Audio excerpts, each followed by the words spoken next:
అయినా కూడా మీరు భారత ప్రభుత్వం ఏం చేయలేవండి.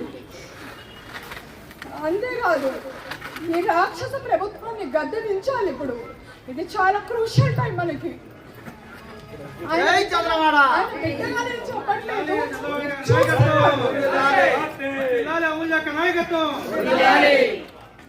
ఇప్పటికీ కూడా వాళ్ళు దాడి ఆపలేదు అంటే రేపు ఎలక్షన్ రోజు కూడా వాళ్ళు దాడి చేయడానికి రెడీగా ఉన్నట్టు సంకేతం ఇది.